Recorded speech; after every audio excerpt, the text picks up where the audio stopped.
Yeah, and we are live again from Mexico and from UK. Thanks a lot for joining us. This is our friend Joe from Hypnocoustics. What's up, dude? What's going on?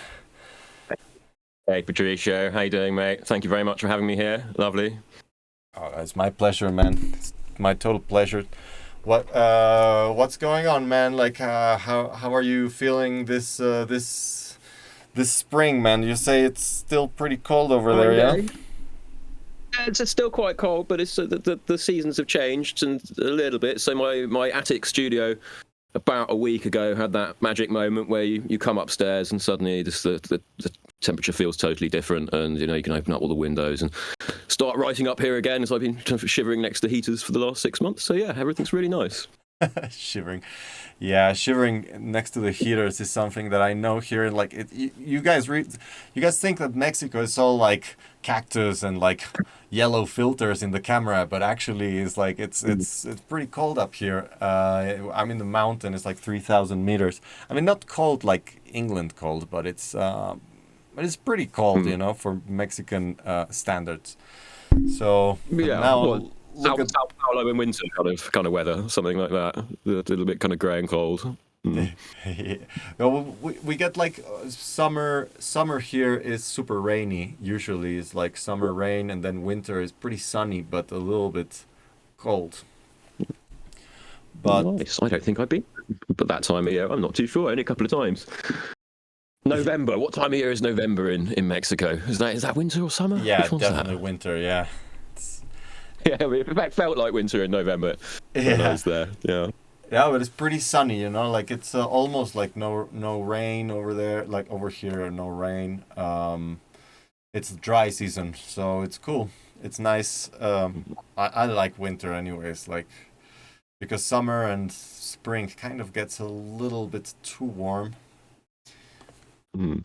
But yeah, man. So how are you doing, man? How are you finding yourself this fine? Well, it's already April, isn't it? Yeah, it's April, but I'm okay. Yeah, I'm just working on a lot of music really, and just trying to make the most of the time. I've got a sort of bit of a sort of part-time job that I'm doing 3 days a week, which takes up quite a lot of my time, but that's good. It keeps the kind of well from the door and means that when I'm focusing on music, I can really focus. So that's nice. And I think, like a lot of people, I had to take a bit of a side gig due to the pandemic, but it's okay. It takes the pressure off gigs and means you can take a bit more pleasure in them, I guess. So yeah, it's all good. Yeah. Less pressure and more pleasure. Yeah, this is what we That's need, the man. same. Yeah. Mm. I haven't had like a side gig for quite a while actually. Like, well, I mean, since forever. Um, I've always just been But writing music, and mastering, that's mastering and mixing, I guess, is a side gig, right? yeah, I guess like that's well, that's what I do now. Like, it's really no gigs, so but it's always music. So this is pretty good. Like now I'm trying to well, I'm starting to do other stuff. I got another project with a friend from where is he from? Liverpool, Manchester? I don't know, like Midlands. And Not one of those northern cities. Okay. yeah, I mean Yeah. they all speak like Scottish to me, but Oh, it's lovely. but it's really good. It's like a progressive house, so Hmm. it's fun to be Yeah, doing. Sorry. you're posting some clips of it. And you were posting some clips of it. It's kind of a new direction. Yeah, is Yeah, that correct? yeah. It's Nice. more fun to me. Like right now, it feels like a new me in a way. Like it's pretty epic change. I mean, it's no secret that I've been fiddling with a few other styles. Like I was doing a bit of electro like 10 years Mm. ago or something, but that didn't go too well. Like in terms of like my understanding of what good electro sounds, so I kind of stopped. And now, like I'm listening to the stuff that I was doing 10 years ago. I'm like, that's not too bad actually. Should have finished that one. Quite good. Yeah. Mm. Yeah, and it's funny how that goes. No, like it's like at some points you think that you're making just shit, and actually it's not so bad, and you're just being hypercritical about your work, no? Yeah, definitely. Well, I mean, just spending too much time doing it, really. I think a lot of the time is the problem, and I guess it's something we can kind of talk about a bit later when we're talking about kind of remaining creative. It's just finding those moments where you are actually fully in the zone and you're kind of enjoying it, and getting the most out of it, and then knowing when to kind of to walk away. Yeah, no, exactly. And also, it's like, it's about like, enjoying what you're doing and not really overthinking. Oh, what's up, Nihil? It's telling, whoa, whoa, nice surprise. Hey, Joe, you know Nihil. Your latest album was exceptional. Train to Varanasi, yeah? Yeah, oh, thank you so much. Lovely. I'm glad you liked it. Right. One of my favourites on the album, definitely. Yeah, man. So, yeah, Nihil is a regular here in the podcast. He sends some really, really cool stuff. Quite experimental. Yes. Mm. Oh, I can see the messages now. I shall say hello. Hey, thanks. Hello. Hello. I think my fingers aren't working. I can't do a smiley face. There we go. Was it working? Oh, is it? No. Chat, follow. Oh, I don't know. No, I'm just jabbing a bunch out. I want to try that again. Yeah, no, but what you were saying about workflow and this, like, being in the zone. Now, Nerlik says, Yeah. hello, what's up, Nerlik? What's going on? Hey. Yeah. So, yeah, basically, like, being in the zone, it's like quite a state of mind, isn't it? Like, it's hard to reach. Like, it's kind of like training, like in like physical training or like mental training, like when you're doing or like meditation, like at some point when you meditate every day and stuff, like you can get into that zone much easier. But when you stop doing it for a while, then it just becomes really difficult to get back on there, no? Absolutely. Yeah, and then there's so many different states of mind you can find yourself in. That obviously the ideal state of mind is where just everything you touch is magic. Like there's just seemingly every plugin you open, every preset, you press it, that sounds wicked, and you just keep doing it, and it's utter flow, and it all comes together. And obviously that's the most pleasurable way of working. But what I learned when I was doing a lot of writing in the evenings and fitting stuff around part-time jobs is that actually you can just sit down and kind of grind sometimes, and you don't necessarily have to be enjoying it.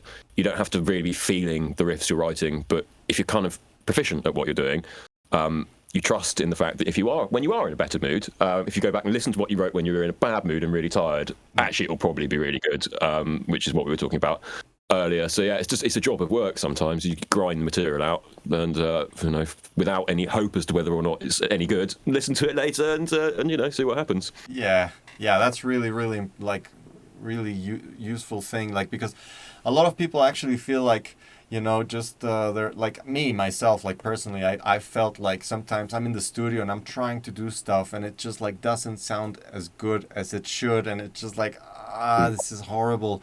And then just end up muting so many channels of like synths and like lines and whatever you're doing, and then eventually you come back with a good mood and like listening to the stuff with like clear ears and like a clear mind, and suddenly it's like, oh, you just move this here, you just move that there, and like just like, oh, EQ this out, and suddenly turns magic again. It's like, oh wow, this is good. Like I was just like listening with a really bad mindset, and definitely it's like a bit like practicing an instrument. The brain is, once you put the violin or piano down, not that you're going to pick up a piano, but you know what I mean. Once you put it down, the practice doesn't stop there. The practice goes on throughout the entire night.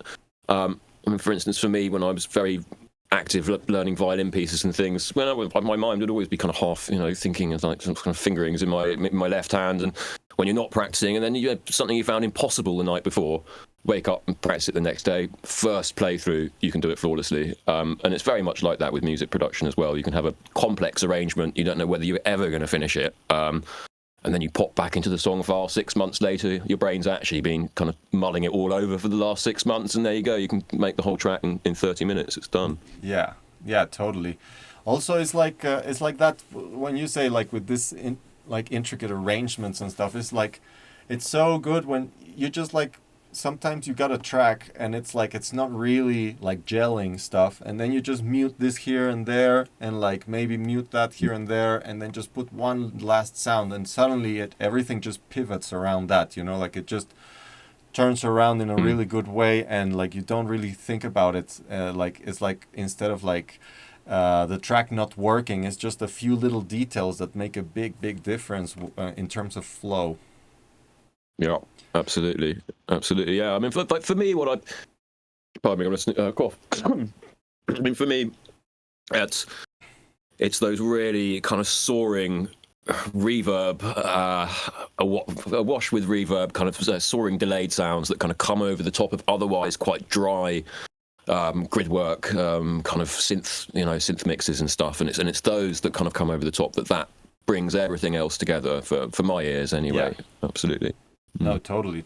I think the same way. You know, like you can get some really good grid work and stuff, but everything just feels like dislocated and just like Mm. not quite one thing. And then suddenly you get like one gel, like I call it gelling sounds. It could be like you say, like some reverb that is on top, or like a nice delay tail that you're like filtering in and out, or something like that, Mm. or even like a little arpeggio or like a topping synth or something like that, and then it just suddenly everything. A single note. Yeah, exactly. Like sometimes a single note that's doubling the bass line an octave up on a kind of low mid synth of some kind, and it's like suddenly, I mean, it's doing nothing. You can barely hear it, but you know, but once it's in there, suddenly the track sounds finished. If you take it out, the track doesn't sound finished. It's really weird. Yeah. Yeah, but that's a really good point that you bring into the conversation, because a lot of people actually like, well, I mean, the people that are watching or that will be watching this eventually, uh, you know, it's you don't think about it like that, you know. You think about like, oh, this track is shit, you know, and that's what's your mind in your mind is like, oh, this track is so shit, and then suddenly it's like just a little detail that just like turns it around and makes it like special and like magic, and like it feels finished, Yeah. like you say. Definitely. I mean, write the fuckers as quick as you can is a good technique for making sure you don't ever end up hating the track. The ones I love the most are the ones that just seem to effortlessly flow in 3 days. I didn't spend enough time writing the bloody thing to get bored and annoyed with it, so I still rather like them now. But then again, the tracks that do take like a whole year, and you know, you think at various points you decide it's the worst thing you've ever written. When you do finally get it over the finish line, they tend to be the best things you've ever written. Yeah, no, you're right, man. I've got tracks that I just like let them go for a year, and then I come back and I fix some stuff, and then it's like I had like I had bad referencing here, like not the best, and now I got like better speakers and a better better treated room and a little bit of better ears. Like I've been doing like from since 2012, I was like not really pushing myself into getting better. I was just like, man, I'm doing this and doing that. I was really uninspired and unmotivated. And now I'm Mm. getting like what I was before, like what was from like 2000 to 2012. I'm getting Mm. back into on the horse, not into the horse. That would be bad. Wrong scene, man. It's up to anyone to decide, but but yeah, definitely on the horse, and yeah, now it feels like I'm getting back to myself in a way, and this is really good. Oh, that's great to hear, man. That's great to hear. And your early phase, you were a very precocious producer who was impressing a lot of people, and became kind of, as I said in that post, a bit of a production guru very quickly. And yeah, it's great to hear that you're kind of moving back in that direction now and feeling more inspired about things. Definitely.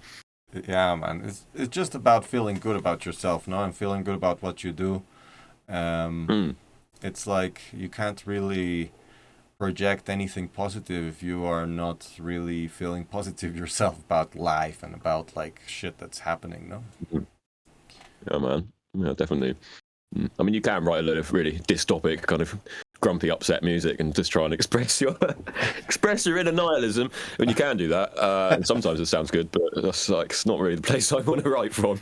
Yeah, no, it's totally like Yeah, you said in really good words there. Like I wouldn't be able to explain it better than you just did. So yeah, man, Thanks. why don't we maybe go to the first track now? Is the one that's Wicked. Which one was that? Which one was that? James Curtis. It's wait, let me see. It's the track is on SoundCloud and Yeah, you did send me the link to that one. Program. Yeah, it's Program. Pro. Oh yeah, James. Oh, all right. Yeah, yeah. I've got that. Got that. Yeah, James Curtis. Yeah, that Oh one. yes, it's the Arc of Industry track. Yeah. That's the one. Yeah. So yeah, well, this is a track. A friend sent it yesterday. It's like, hey, I want Joe to listen to this, and so he sent this Oh. yesterday. Like he was the first one. So let's start with that one. Let's start the roastage. And yeah, okay, I'll mute you. And well, but you can still listen to me when we're talking, but people outside won't listen to us. Yeah. And cool. All right. Well, yeah. Nice one. Excellent. Let's do one, two, and play. Oh. Oh.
Cool. So we are back.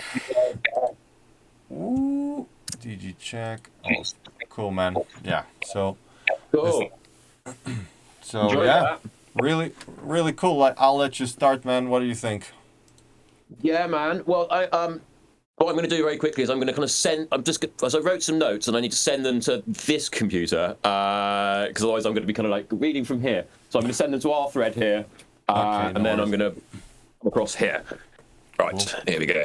Um, yeah, I enjoyed that. And I thought it was very sturdy and showed a lot of experience. Mm. Definitely. This kind of just general notes that kind of that popped into my mind. I mean, one very functional thing. That very first bit because I can see in the actual the audio. I think just bring up the volume of those very first intro atmoses, and also your filtered kick and bass that's there just to try and just to make it a bit more consistent with the overall volume levels when everything drops, when the kick and bass fully drops. That was kind of one just very functional observation about the start. I really like those rainforest atmospheres in the intro and those vocals. They're really cool. Got lots and lots of atmosphere. Really psychedelic, and I think big dance floors will like them. I have a major problem with insane amounts of layering. So you could experiment just like one or two more interesting kind of little layers in there just to see whether or not you can kind of just fill out that spectrum a little bit more. But that's a very I mean, I go overboard, and I'm probably not the best person to just to listen to about that at all.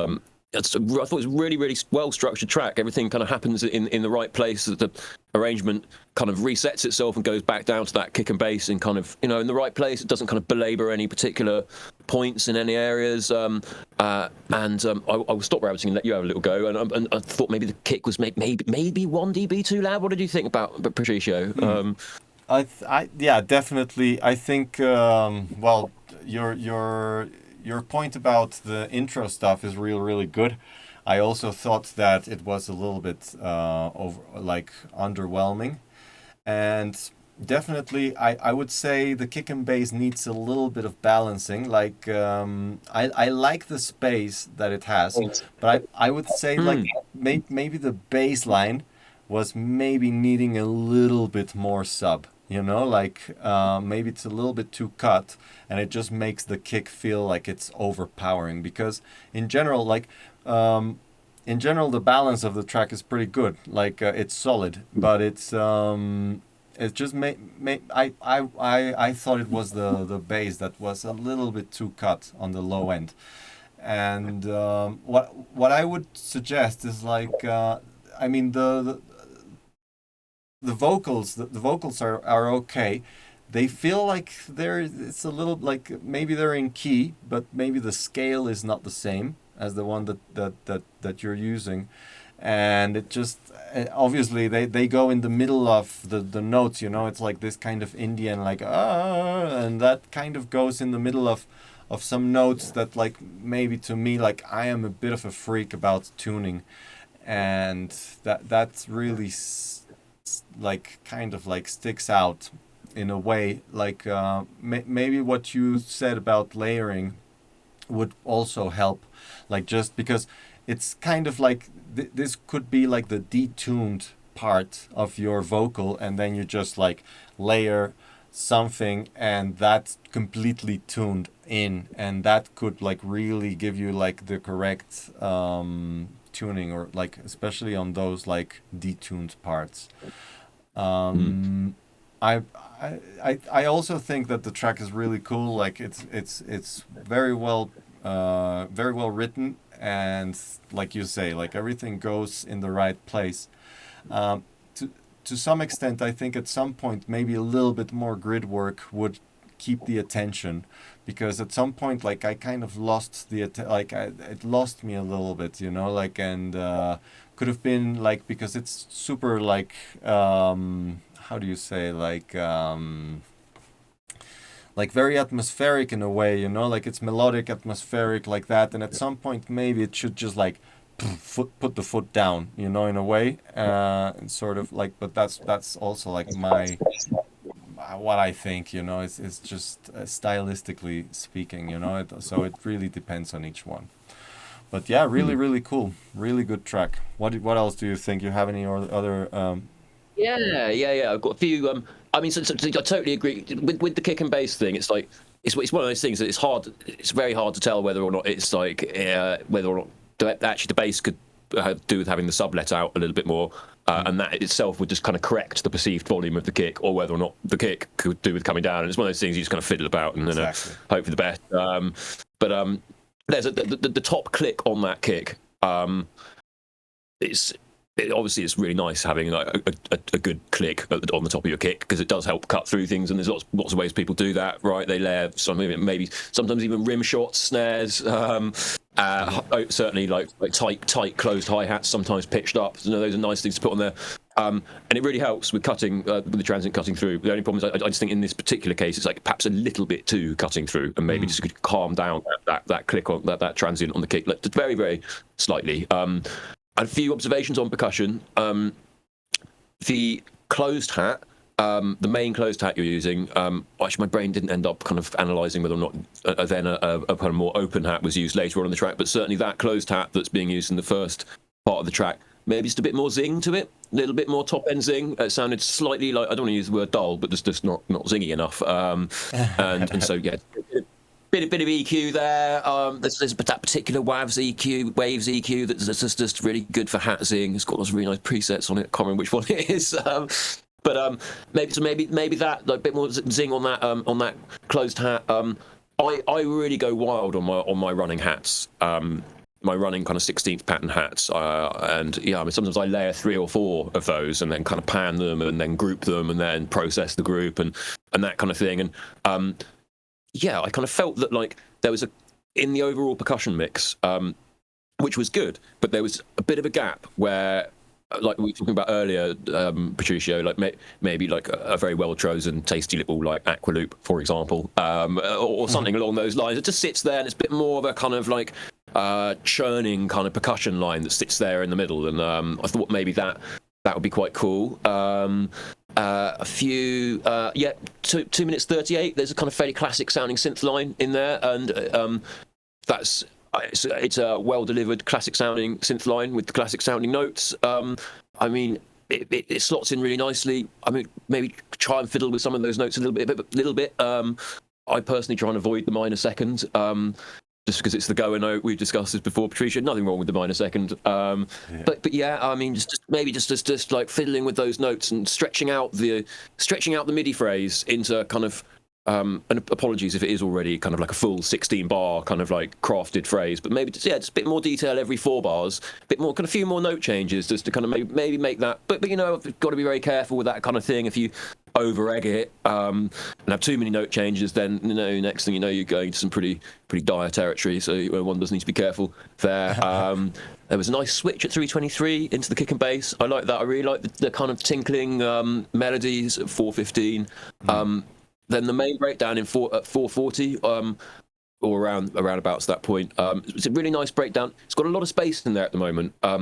You could maybe fill up some of that space a bit more, just with a few more kind of just impacts. And I mean, the fashion is Native Instruments Damage, and use those same old bloody industrial hits that everyone uses, but they do have a great impact, and you can affect them in new ways, so they don't sound like the kind of classic Damage, Native Instruments drums. And what was the final? Just before it breaks, final kick and bass break. Got one kind of like bubbling acid line that goes over the top, maybe a little bit like peaky, a little bit resonant. And then the final thing was, I really liked those melodies that came in towards the end, 5 minutes onwards, and there's there's a nice kind of undulating melody that comes in towards the end. And I thought that was, I mentioned the earlier melody that, maybe want to avoid the minor second, or actually that second melody for my ears, and it's very subjective, for my ears, that felt more kind of more unique, like less like your classic kind of goer line. And I know I'm being a hypocrite because I write so many classic goer lines, but yeah, I try to only write them in a very specific way, and no other observations aside from this well structured track. As I said, really, obviously an experienced producer who's put a lot of time and work into their sound, and I think there's a lot of potential, and definitely keep doing it. Yeah, yeah, no, really good. I thought it's well produced. It's super good.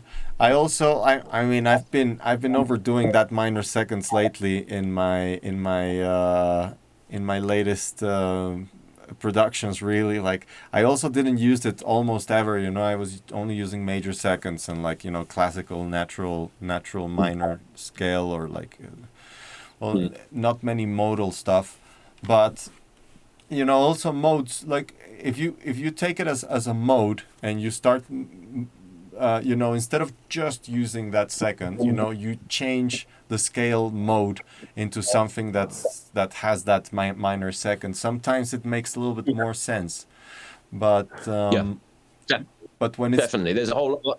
Sorry, go on, go on, no, go no, on. no, Yeah. yeah, but when it's just changed to the minor second and then to the major second, and that kind of like doesn't work so well most of the times. No, what were you gonna say? Oh yeah, yeah. I'm saying essentially what you were saying. It's a very good point. I mean, I'm not like I can't sit here and recite all the modes. I mean, I can play the scales on a violin if you show me the dots on a page, but like I can't. I'm not that kind of music theorist. But certainly there are many scales that are interesting and have that kind of oriental sounds to them that include the minor second, but also include lots of other kind of like quite nice little like kind of bluesy jazzy notes that give that kind of mystical goer thing. And so yeah, just want to hit all the notes in those interesting scales, and it'll sound more interesting. Yeah. Yeah, definitely. Yeah, so yeah, really like more wholesome thing when you change the intervals. It's really really important, I think. But yeah, definitely really good, really really good overall. It's definitely it can shape up to be a total killer. I also think that the last arpeggio, like you said, like that like undulating melody arpeggiating in the end, that's really really good and maybe could be um, brought in earlier in the track. Like it does what it says on the tin. It really really fills up the gaps and fills up the space. And what we were talking before is like it's one of those things that kind of tie everything up together really nicely, and you could yeah, potentially use it a little bit before. Hmm. Yeah. I mean, and if that is actually if that's a fully crafted bit of MIDI with all the notes rather than the kind of an arpeggiator, then yeah, get that MIDI and have some fun with it. Stick it through some toys, see what happens. Yeah, Mm. yeah, or different synths, Mm. no? Yeah, exactly. That's what I mean. Yeah, run it through a bunch of synths. If you've got any outboard stuff, run it through that. So just see what happens. Yeah. Yeah, definitely. So yeah, okay, well, so that was really good for a start. And yeah, man, tell us a little bit more about your album in Nano. Like, well, how is the reaction of the people? What's been going on, man? You released it in October, right? You said earlier. You told me. Yeah, that's right. It was early October, yeah, and yeah, it's had a very nice reaction. I've had some lovely bits of feedback from people, and some nice experiences playing out to dance floors, and yeah, I mean it was tricky because it was written in such a vacuum, obviously, all that music. So I mean it definitely works on the dance floor, absolutely, but because of the way in which it was written. And it was written to be a kind of listening experience as well as a dance floor experience, really. So I've got a lot of pleasure crafting all the intros and outros and just kind of really going to town on those and then making the whole album I don't want to use the word journey; it's a bit of an annoying word, but yeah, everything kind of synced up and linked, and it was yeah, it's an experience to listen to, and I because of the isolation around that point, lots of the sound, kind of samples and sound references that I'm using, they're really unusual, and spent a lot of time. You spend a lot of time just ruminating and kind of thinking about your past and things, and so there's lots of the weird subliminal references in there are just stuff from my past and childhood, and I don't know, it's like things I've kind of absorbed, and I don't know, it's hard to express. I mean, some of it you might kind of pick up on. Other bits are just a lot of sampling went on from unusual sound sources. Lots of them kind of out of copyright as well. So odd electronica from the kind of 50s and stuff. And yeah, it was kind of concept driven to an extent because lots of that experimental electronica. It's very psychedelic in that it's extremely focused on resonances and shape, and yeah, it's kind of suggesting shape through sound, and also just this bizarre juxtaposition of sound sources. And when you start kind of splicing parts of that and then layering up with other parts, and then sticking lots of strange electronic violin over the top of it as well. And yeah, it was a real voyage of discovery writing all that music. And I don't know, kind of part of me that felt that I was a bit of a hack when I was writing music prior to this album, in that. Yeah, I'm just. I don't feel I really reached that kind of point of uniqueness, and I don't know, something that I don't know if it doesn't really make much sense, but yeah, I was very proud of that album. Mm. No, that was really good. Like I yet to listen to it, and definitely here in these big speakers, like in these new speakers I got, it's gonna sound massive. I'm pretty sure. Yeah, man.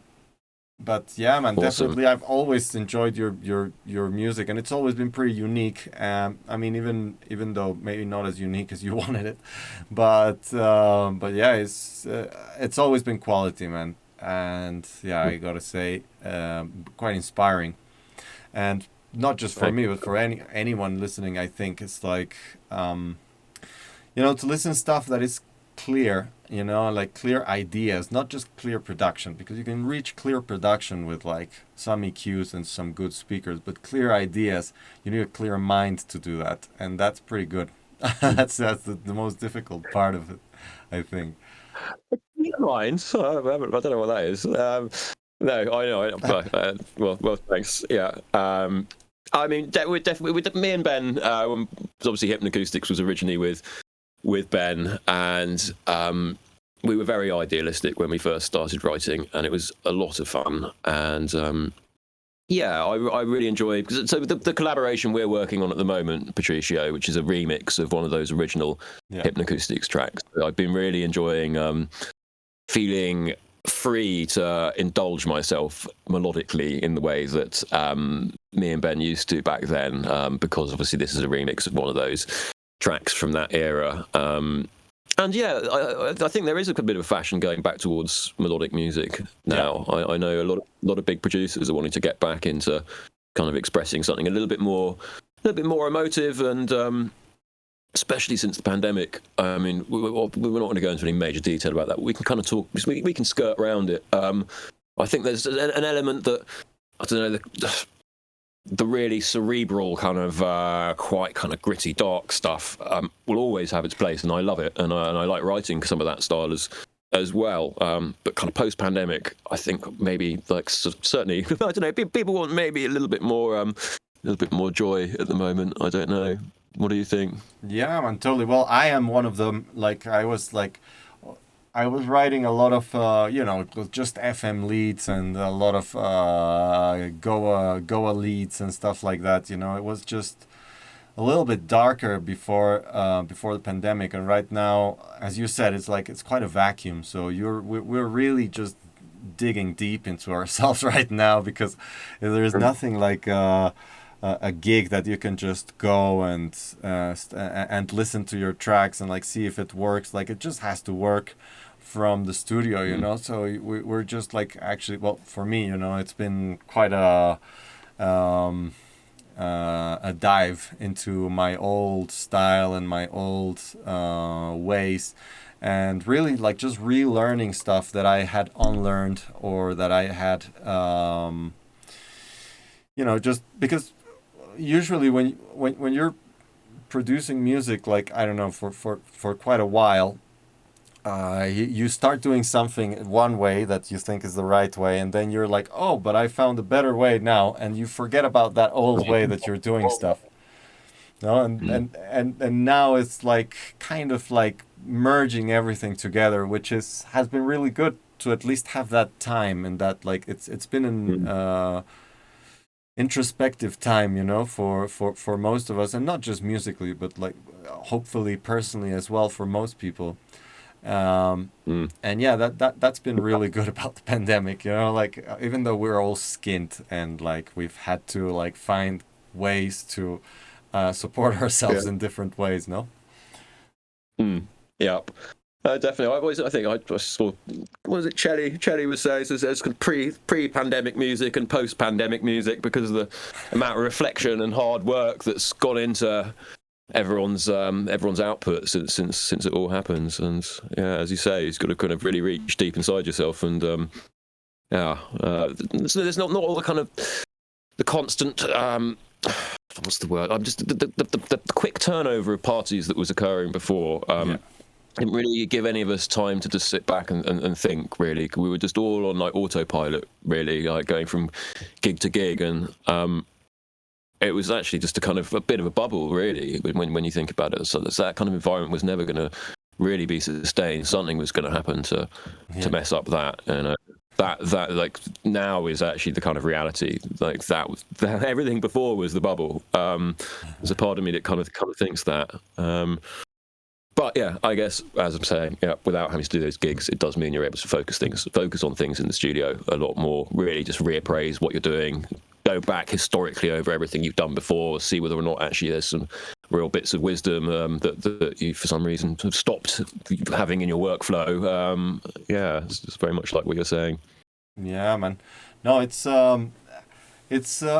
definitely it's been a bubble for quite a while, no? Like it's been so many festivals popping up and like so many new producers, and I mean like that's gonna keep happening because music, like music is like that, and it's all about the youth, and and after that it's like we're just old farts like trying to give our sense of well, for me right now you gotta be connected to the scene, you gotta be well connected to the scene in not in an industry way but more into a musical kind of situation, and and that takes, I don't know, it does take youth. I mean, I think in a very substantial, like if you want to be substantially connected and like understand what the music should be doing, this is music for kids, so like right now we're just we're just trying to grasp our inner child, I guess, in a way, and just keep doing what we're doing. Yeah, absolutely. But I must say, every party I've played since everything happened, and particularly the ones this year, since there's been the ones in kind of clubs and some of the squats and things, the atmosphere has been absolutely amazing. It's been really, really great. Every party this year, people walk away with like an actual buzz and kind of glow that you can tell is lasting them for a good few weeks afterwards. Everyone's been so starved of just kind of going out and connecting, and I think there was this stagnation that just seemed to occur, not just dance music but kind of all music. I mean, you look at parties from the 90s or big rock shows from the 90s or even the 2000s, and people are shouting and screaming and they're really, really into it, and there's kind of passion there. And you fast forward another 10 years and pre-pandemic, and it's just it is kind of camera phones, and people just take it for granted, and it just feels a bit stagnated, and everything that's happened really has corrected that. People don't take it for granted anymore, and it's been really cool. Yeah, no, totally. I agree that like that energy is way, way more prominent right now than it was like 2 or 3 years ago. It was just like you say, just taken for granted, and now it's just like.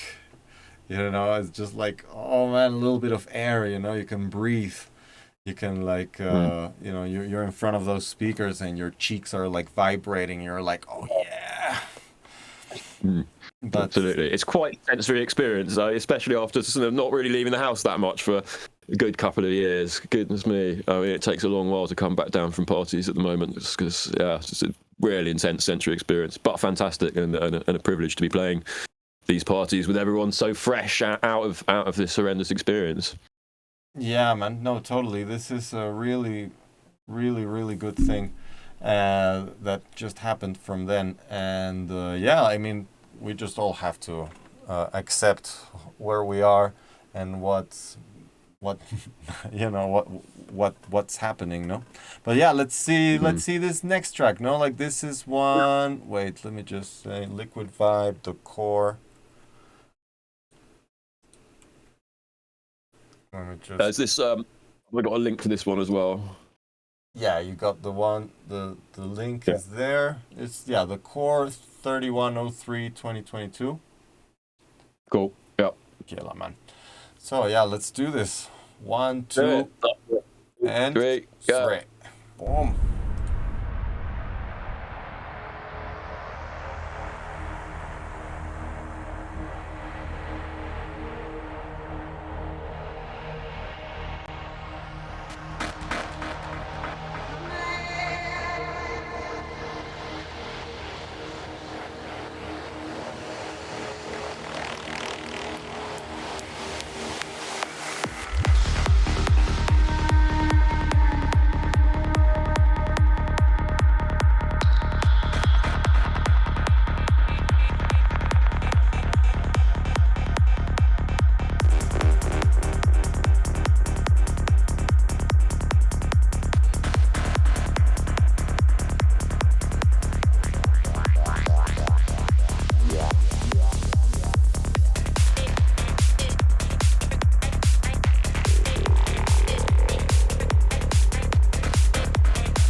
Back.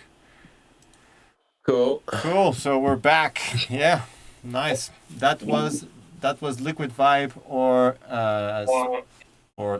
his name is Dario. Dario. Well, he's a nice guy, Mexican Swiss. So yeah. Excellent. What do you Very nice, Dario. What do you think, man?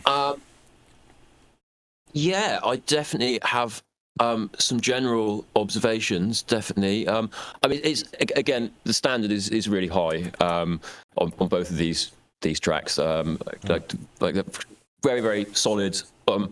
All the bits are kind of present and correct. Absolutely, I kind of like. It kind of almost got a kind of pixel. There's kind of GMS vibe going on with some of those kind of quite open sounding synth lines and the grid work. It's nice. I mean, one very functional thing could really do certainly in that first half. It's like the crashes felt very very quiet in the mix. And there were some good kind of smashes. I always very much distinguish between a big open crash and then kind of smashes and various iterations of such things. But yeah, it's do with some more kind of pronounced nice big crashes going through some nice big reverb and reverse crashes as well in those first few minutes. Just generally pasted throughout. So I mean, I find it massively important. Sometimes, again, talking about finishing tracks, sometimes I think a track's not finished, and then I realise I haven't put crashes like every 8 bars. Put them in, and it's that was what was missing. It's basically a bit more punctuation, I guess, is one thing I would say. But yeah, really really cool. But Patricio, anything?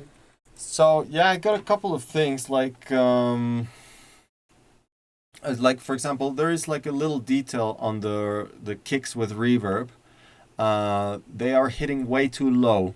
I mean, they have like, they don't have they definitely don't have a low cut, so it's leaking all the way down to 20 hertz, and that could be like low cut a little bit, so you get like proper focus on the frequencies that you actually using for your kick and your bass, and like if like this was something that Brainiac once told me when we were working. Is like, okay, so if you low cut, like, it's okay if something is leaking, but you should, like, if your kick is low cut, say this one is low cut around 40 hertz.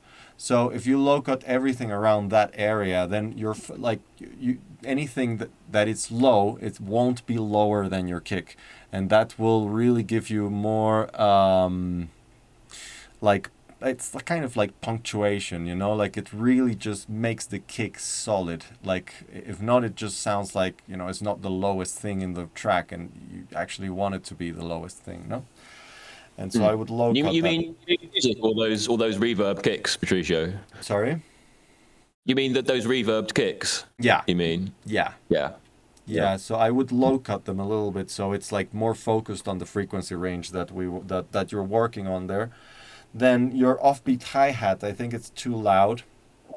If not the whole percussions group, but definitely the offbeat is just like really like a little bit too loud, like just a little, maybe 1 dB, maybe it just needs a little bit like tighter compression. Could usually sort that out, because it could be a problem with summing of those like high frequencies. So maybe it's just like a group thing, or maybe it's just like the loudness. Like, you'll have to check it out. Also, the synths, I think like they could have a little bit tighter compression, or at least like just some leveling with some peaks. Like the like you don't really notice it too much, but then at some point, like, those peaks are really like just jumpy, and you want to have a pretty tight mid-range, like not as tight as the high end, but like pretty tight mid-range, in general. Like, you don't want those summing problems to be an issue with loud volumes. And yeah, I think like the end bit, like just the actual last 16 bars or something, kind of needs more substance. It just feels like it's the end of the track, rather than another part of the track, which is like what you want it to be, no? And I think that's it for my notes. What else do you have? I had one very specific thing. I might not be exactly correct on my minutes here, but at 1 minute 40, there was a continuous synth that came in around there, and it was very much the central aspect of that. And I just felt that maybe that one you could chop it up and edit it a little bit more, so maybe it's not happening quite as regularly.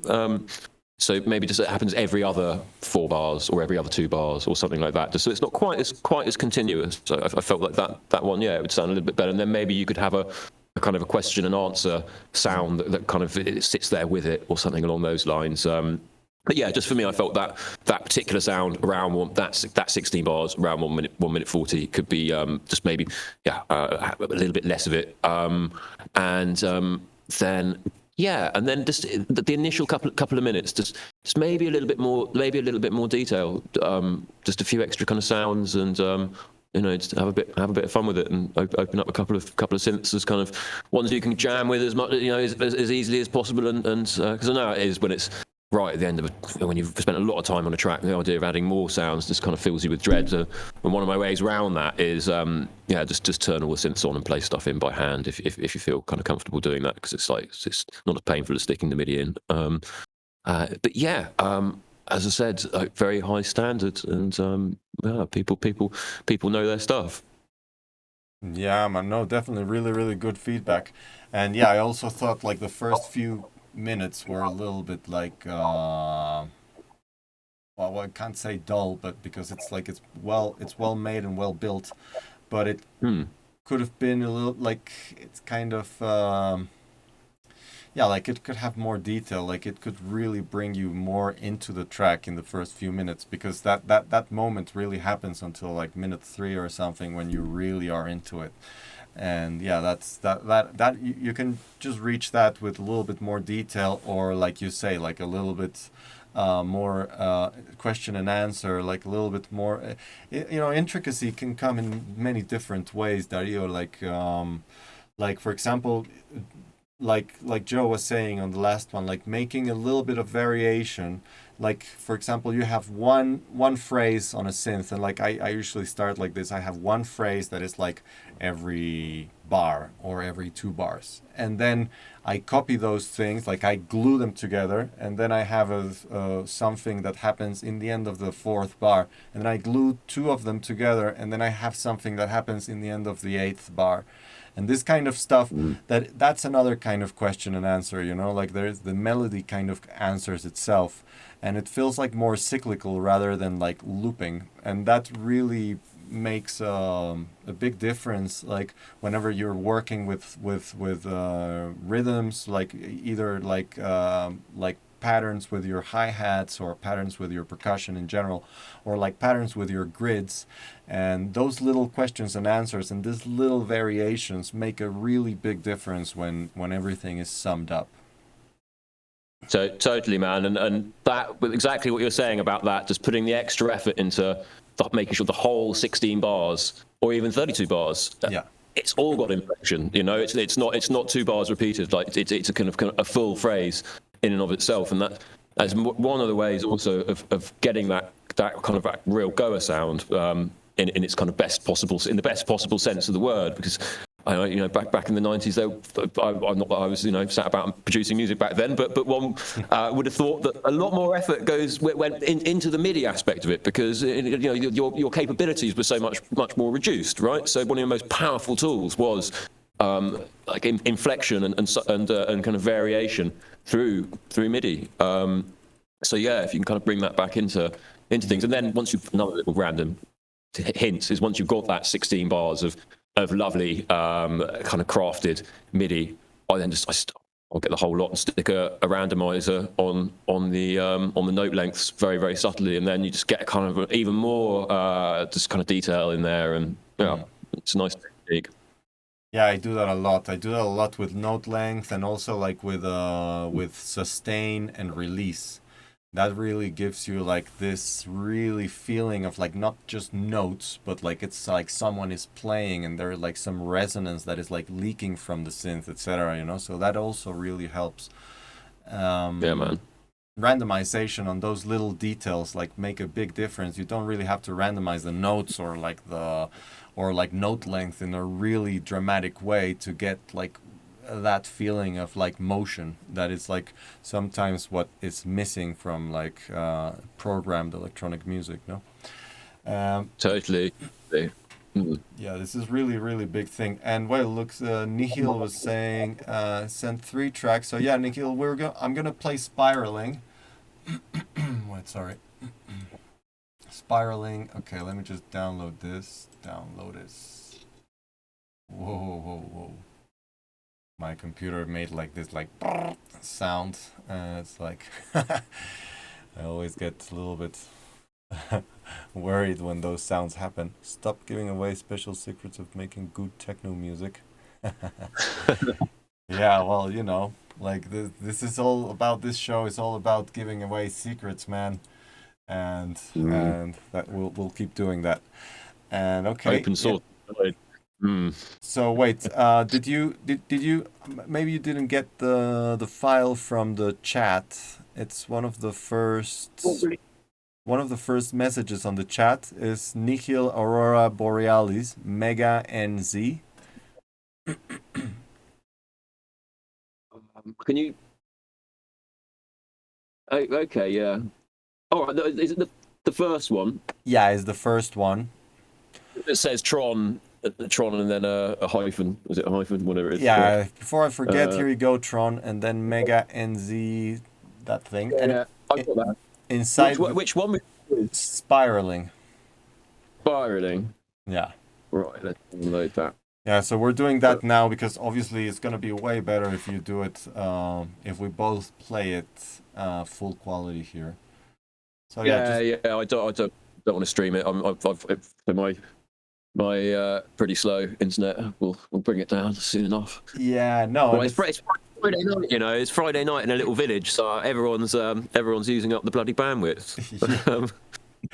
Netflix. God knows what. Not to ask. No, you can't. What can you do, man? It's one of those things. Don't have control over it, and also it's a small village, so yeah, there's no nightclubs that like no the kids are gone, and the parents are like doing Netflix. That's it. It's a lot of online gaming and a lot of Netflix going on right now. Online gaming, yeah. That's I've stopped doing that for a while now. Thankfully, because that really just takes time. Yeah, I mean, unfortunately, I was a gamer before online gaming was like a thing. Well, unless you were on a PC, but I was always on kind of consoles and stuff. So I never went down that rabbit hole fully. Thankfully, I mean, I could imagine I would have been, quite the online gaming junkie if it had happened. Right. So downloads. Where did I put it? Yeah, I was gaming, like actually at some point I even streamed myself gaming on this channel, and just because I was mastering some stuff, and it's like, oh, okay, I'll just process this, master it, and then play some games, and then when the master is finished, like because it just takes ages, well, it's real time recording through the gear, so. So then I would go and master another thing, and I was mastering like 20 tracks, so it's like I was just like playing the music while I was playing some Apex Legends. It didn't go as well as I thought. No. I did have a PlayStation 4, but it died tragically. It doesn't work anymore. I'm spending all my money on silly things like vinyl decks rather than buying a PlayStation 5. Yeah, it's way better. Yeah, long term, you know, definitely. So mine's downloaded now, cool. so I can blast whenever you're ready. Okay, let's do this in 3, 2, 1, and bam.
Cool. So, and we're back. Right. Um, can you hear me, Joe? I can hear you just fine. I'm Okay. just copying my notes over. No problem, no problem. There we go. Well, Natalia, not everybody have access to a real sitar, so Serum is pretty good for most people. Anyways, what do you think, Joe? Tell us something about this track. Well, firstly, I'm not sure how qualified I am to necessarily kind of feedback on. Well, I mean, there's a lot of stuff I really like in there. It's a different style, isn't it? It's kind of somewhere in between chill out, but with a kind of techno kick kind of behind it, and it's an interesting direction, definitely. I've got a few kind of observations about it. I think, yeah. Firstly, there's a lot of musicality in there, and I really like that. The atmosphere is excellent, and as soon as you kind of fire the track up, it's really nice, kind of full spectrum atmosphere that opens up, and there's some lovely little kind of intricate little kind of synth little, I don't know what they are, but yeah, they sound very nice, and it's generally genuinely kind of quite brave to write in this style, because yeah, I can definitely hear the influences, like kind of there's some entheogenic in there, and yeah, and that kind of thing, and yeah, my main observation is that maybe you could change and kind of shift the atmosphere at various points, and kind of identify like what the sounds that are kind of continuing throughout most of the arrangement, what those are that kind of prevent the kind of ear moving into like a new acoustic space, which I think is really important in this type of music. It's like, yeah, the ability to kind of lead the ear. So get something that's leading the ear in the previous section that's kind of emerging, and then it carries on, then that takes you into the next section, and yeah, and completely kind of changes the mood. So like walking into a new room almost, and yeah, I kind of felt like we were in the same room like quite a lot of the time in that track, and we could have gone into a few more, but yeah, excellent musicality, and I really liked it. But Patricio, what have you got to say? Well, I got a few things. They're mainly technical.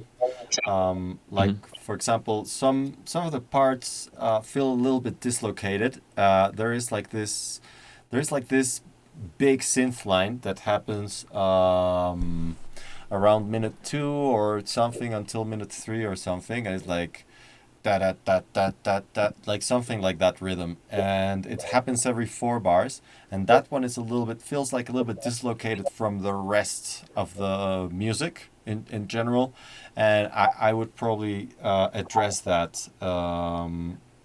Then the melody around minute 4:10, obviously that maybe the synth is a little bit too raw, or something is a bit, oh, something is like shaking here, weird. So anyways, like maybe the synth is a little bit too raw. Like I wrote down here envelopes, filter, and actually the notes, I would maybe change a little bit, because it just like sticks out from everything that is really flowing and really going well. um, and yeah, like basically the synth kind of needs filter envelopes, because it's like super full, like in your face, like mid high frequency and like mid range frequency, and also definitely I would bring up the kick volume, especially just for the 4/4 part that has like the bass, like the duku duku duku duku duku bass. I would definitely bring up the kick volume a little bit to get more clear dynamics, because you want the kick to have like clarity on the dynamics and not really be battling for space with the bass.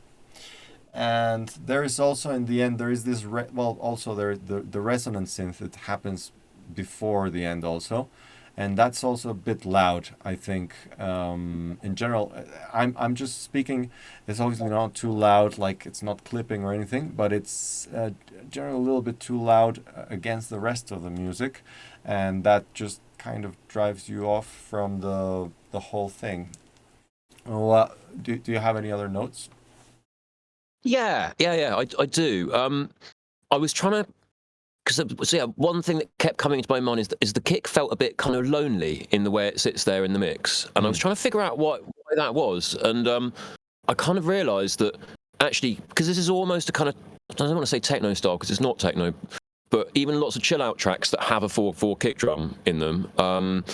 The kick drum is very kind of high cut, isn't it? It's muffled. That there isn't the kind of top end transient. It's kind of like a deeper techno kick that's had the top end taken out of it. And yeah, maybe like that could be experimented with a little bit here, just to kind of bring the kick in, kind of tuck it in with the mix a little bit more. And yeah, said, that intro is really nice, and those guitar hits, those little guitar hits, are really cool. Maybe like a little bit more could have happened a little bit earlier, potentially, you know. And that's not saying you necessarily need to write more. Just maybe kind of condense certain sections, you know. So just get 2 16-bar sections, just bang them together, and suddenly you've got a magically ornate, detailed 16-bar section for the for the price of 2. If that makes sense. And yeah. What was the other observation? Yeah, it's just, but percussion is an unusual thing for this style, and I'm not sure if I'm qualified to kind of talk on it really, because there's different approaches to percussion in this kind of style. I mean, the more modern style, I guess, is the kind of the Grouch style of kind of very glitchy, techie, kind of dubsteppy influenced drums. But the kind of the classic Twisted Records kind of style was kind of rock drums, really dub drums, and yeah, and I guess there's been like various kind of like styles that have sat in between those poles. But yeah, to maybe think about experimenting with that a little bit. Like I don't know how do you want your percussion to really sound, and yeah, I don't know. Maybe that is exactly how you want your percussion to sound, and I'm really sorry. But yeah, I mean, it does sound really great, and I should probably shut up now because I'm not. Yeah, it's very good work, really cool. Yeah, no, it's like stylistically it's very original, and also yeah, you can see the he says it's a lot of Nine Inch Nail influence. Yeah. Maybe the guitar especially was also like in those realms. And yeah, no, it's musically I think it's really cool. Like Nihil always brings in like very musical stuff. Uh, Yeah. Actually, I have a question for you, Nihil. Did you do your acoustics yet, or you haven't? That's a very important thing to do if you're trying to get your production in line and in shape, like in proper shape. Oh, you did some acoustics. Cool, that's good. So yeah. Oh no, you didn't. Okay, so yeah, you need to do that. But because that's when these little details become really self-apparent, and like just a little bit of acoustics will help you a lot. And yeah, that's definitely one thing that you should do. But yeah, no, I think also in the percussion realms, I think it also comes down to what you're hearing and how it all translates. You know, also in the low end, you know, like the kick and the bass, and like what Joe is saying, like you should experiment with this. Well, you have to kind of hear it, if not, like you won't be able to like judge. And when you're just hearing the room more than your speakers, it's going to be very difficult to make some detailed, good how is like good decisions on details, you know. Yeah, anytime you want. Absolutely. Sorry. Yeah, I was just agreeing with you. Ah, yeah, okay. Yeah. And yeah, like yeah, you can speak with me anytime, Nikhil. Definitely, I'm here always. And if you need any assistance for the placements of your stuff, or if you need me to do work, you know, we can I can guide you through what you have to do to get your acoustics more or less in shape. Lots to discuss during our next session. Major fiasco. Oh man. Well, Yeah, but sorry to hear about your Goa story there, man. Oh dear. You're back home. That's good. yeah, Oh, and good man. rehabilitated, which is really good. Uh, Always like I always also been kind of, well, not on rehab, but I've quit tobacco like a few months ago, and my brain is pretty clear. Like I'm just maybe drinking a beer or two every week or something, but in general I've been 100% sober, and I'm just drinking coffee and beer basically, and this is good for me. It's I don't drink anyways, like so much. Like I used to be an alcoholic, and that's better. So, what about you, Joe? You are we all being rehabbed? It's, I'm not sure that's an appropriate question for a discussion about production technique. Yeah, I don't know, man. It's more about like I'm functional everything, Patricio. yeah, no, you definitely are, man. So yeah, definitely let's keep that questions away from the air. And I wanted to ask you about your influences in general. Like you said, like there are some sounds from your childhood that you wanted to that you want to Well, I mean, it's integrate. this weird shit from I don't know, from odd stand-up comedies that my dad used to play me on vinyl. So I don't know, like a sample of John Cleese walking around a Monty Python. I'm on a stage in Hollywood trying to sell a frozen albatross to the whole audience. You know, the albatross sketch, not the parrot sketch. There are many sketches involving birds. But yeah, oblique, weird sounds like that, and then actually lots of samples of my dad playing the violin, Oh wow. and kind of fairground stuff as well. So they're just kind of very, very gently like woven into the background. But yeah, I kind of grew up around like amusement arcades to a certain extent, and my family background is in kind of like yeah, kind of like showman stuff. I don't know, sort of traveling fairgrounds, and yeah.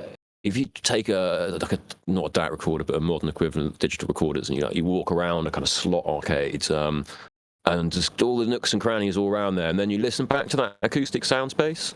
I don't know. I mean, it's the most evolving, incredible three-dimensional, like artificial soundscape you're going to come across, and so stuff like that woven into the background. And if I'm babbling, yeah, my sister did a bunch of did some pop stuff in the 2000s, and Wow. there are certain sections of tracks that are kind of a cappella in that, and I did weird stuff like just grab it and kind of reverse it and vocode it, and then splice that with samples that I'd recorded in India on travels a really long time ago, and yeah, and then violin stuff, and I don't know, it's just a weird combination of lots and lots of different seemingly unrelated sound sources that when you just jumble them together, you achieve novelty, and it kind of sounds interesting. And yeah, so that's what I hope people get the impression of when they listen to my album, especially the intros and outros and things. Yeah. Yeah, you're very, very detailed in your intros and outros. I know that. And also, and do you have any like particular artists that like inspire you or that like you've been like looking up to at the moment? Um, no kind of new ones really. Not to my not that kind of come to mind. I mean, I guess a lot of the weird electronica that I've come across, but really my main influences are classical music. I didn't really like anything other than classical music until I was maybe 11, something like that. Other than classical music and the Beatles seem to be the only things I really liked as a child. But to be fair, were the only things I was actually exposed to as a child.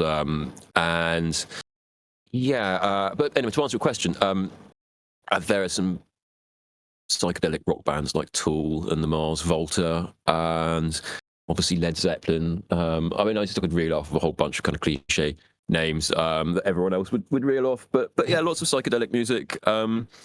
And yeah, I guess the classical music informs it the most because classical music is where all the kind of counterpoint and the polyphony and yeah, all the textures and layering. That's where that comes from. Yeah, How are you, Patricio? I was also You were a classically trained guitarist, weren't you? yeah, I was playing guitar since I was 12.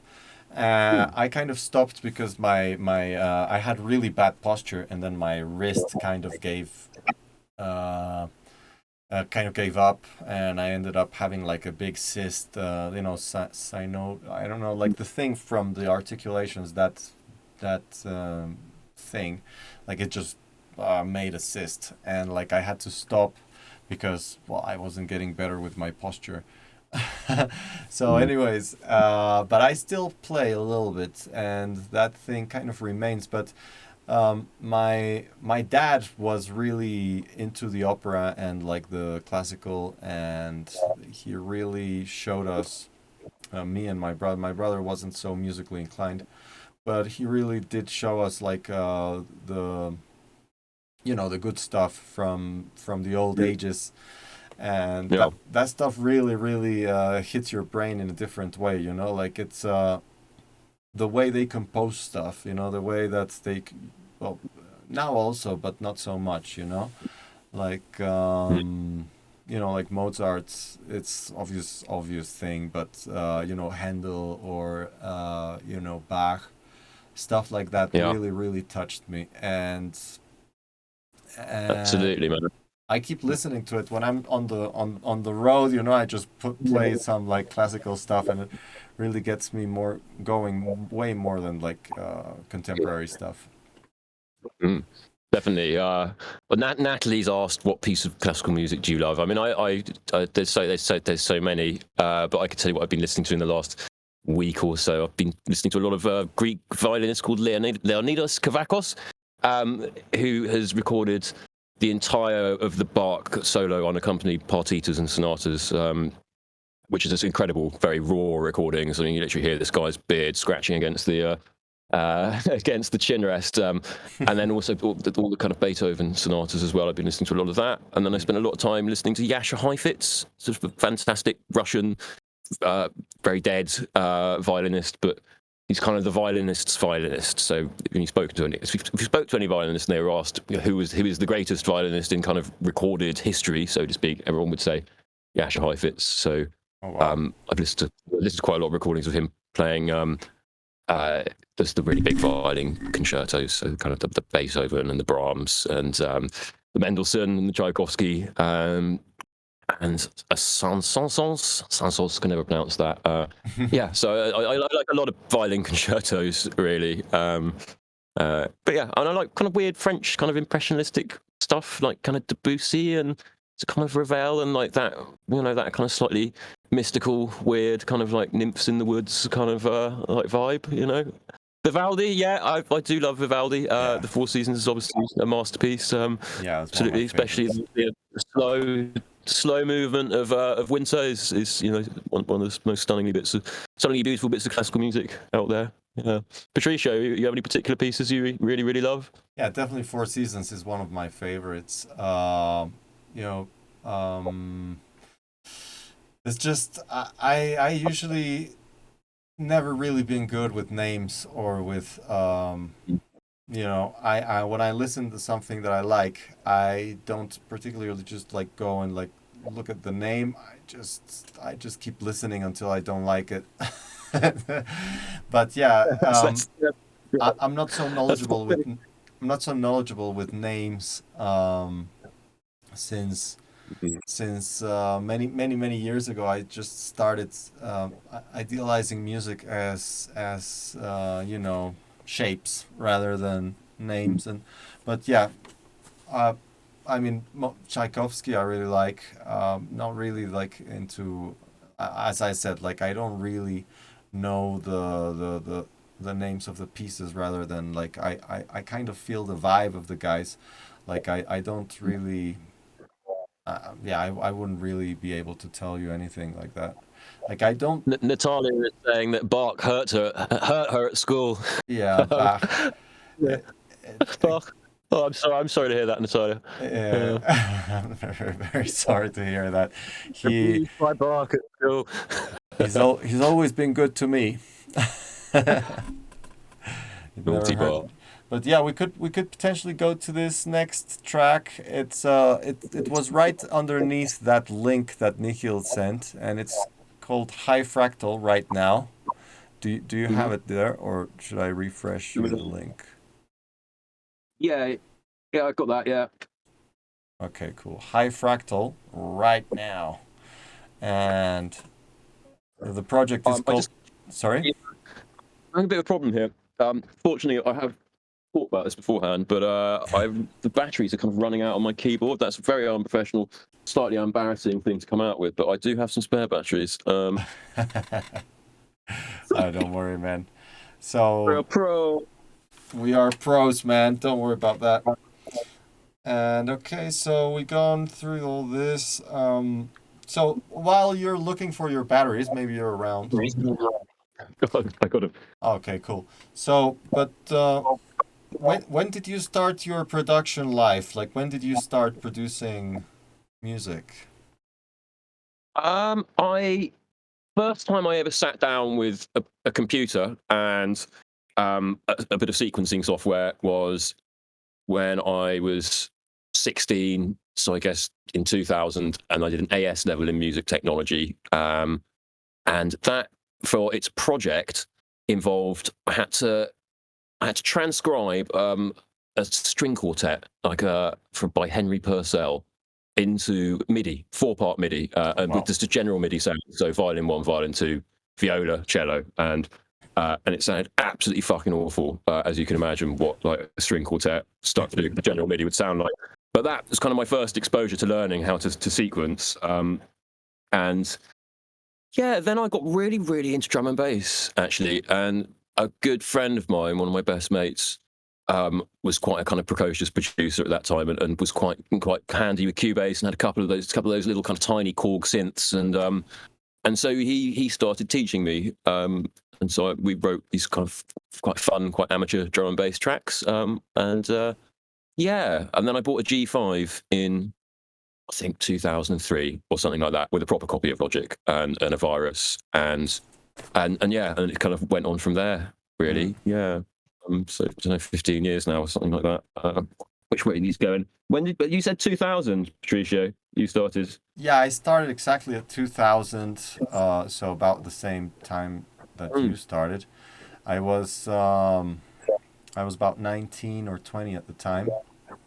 Uh, and yeah, I started basically mixing on the computer with like some MP3s that my friends had given me. Like I just recently uh, I was just playing the guitar, and then suddenly I started liking this music because, well, I went to a Mm. party and like had some fun, and I was like, whoa, how do they make these weird sounds? I need to understand this.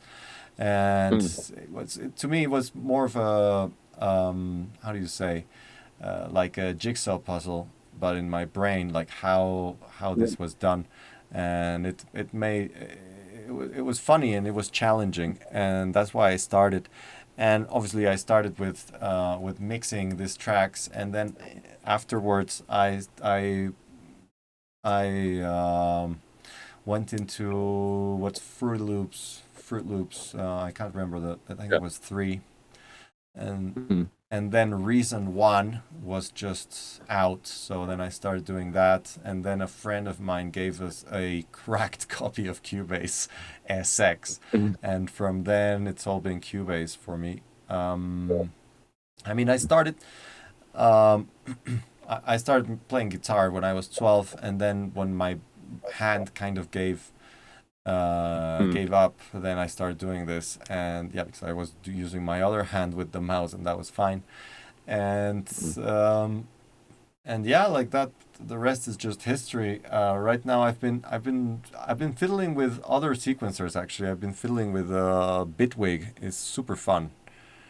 Really, really fun. Have you tried it? Yeah, I no, I've not tried it, but Ralph Brainsell is always telling Angus that it's the way forward, and yeah, it's the one. I've not sat down with it. I mean, I've still not really learned to use Ableton, so I mean, yeah, but I have been told it's excellent. You've used it a bit then? How have you found it? I've been fiddling only like a few weeks, or maybe like the most a month. So the thing is, like, it's all super modular, and you can, like, there's this thing called the grid, and you can do Yeah. like crazy, crazy stuff there. Or there's also like this thing, like, for example, you can set a note, and then that Mm. note, you can tell it to trigger 50% of the times, and then it's not like so it's not going to play every time, and then you can say like, okay, these notes on this melody will play always, and then this note will play sometimes this and sometimes like it's So you ridiculous. set it rules. Yeah. Is it a spreadsheet or something like that? It's fucking sticking formulas in, or something. That doesn't sound very musical. No, no, it's like for example, like it's like, okay, you make your melody and stuff, and then it's like, okay, you have your accent melody here that is like, the Right. actual stuff Okay. that you're playing, and then like for this note here and that note there is like, okay, I don't want it to play every time. It's just gonna play sometimes to give it some sort of like randomization, and you can do that from the actual notes, and that's really cool. Or like for example, you can say like, okay, this note. I want it to be divided into like so many like glitchy stuff. So instead of like making this pattern, like you can make it with some modulators from the notes, and it's super easy to get to that. It's just lever, like, you know, knobs and levers and like this little like thing selecting numbers. It's pretty easy. But also what you have, which is really really interesting, is like modulators for the effects. So you can use like LFOs for anything, even your equalizers. You can set an audio sidechain from anything to anywhere. You know, it's like it's bonkers, man. It's super super fun. Nice. It sounds like I just need to sit down and watch someone use it, because I'm sure if I sit down and watch someone use it and it looks really cool, I'll get really jealous and then force myself to try and learn to use it. It's always the way. I think it's also like, you know, it keeps you away from your old ways, you know, like when you've been so used to one sequencer and like just doing things one way or another, and like you're used to your tool set, like to it's like when you go to someone else's studio and suddenly you're like refreshed and like you're like making music like before. You're just not even like you end up thinking a little bit of like, oh, what do I do here or there, or like I don't have this tool, so I'm gonna go and grab something else. But this thing just really refreshes the workflow, I think, a little bit, and refreshes your brain in a way, in a good way. um, I've been enjoying that a lot. No, I like the idea of that. I mean, anything that gives you kind of new paint in your palette immediately is like gives the whole exercise a fresh lease of life, doesn't it? Yeah, exactly. Nothing worse than just sitting there using the same old bloody tools. Yeah, My battery is now functional, and my keyboard is now functional. awesome. So Awesome. I think So I should be downloading. Let's have a look. Right, hang on. Which one was it? it's a SoundCloud link, and it's Yeah, that one. Yeah. Yeah. Yeah. Nice. And to reply Excellent. to the Voltage Explorer, just ask me. Well, it's actually not a plugin. It's a sequencer. It's called Bitwig. And yeah, it's super fun. You should definitely try it. I think they have like some trial version or a trial period where you can use it. Maybe you just can't save anything. Or I can't remember what's the scheme, but you can definitely use it without buying it, and it's really fun. It's really really fun. Okay, you're ready. Yep. Okay, let's do this. 3, 2, 1, and blast.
Cool.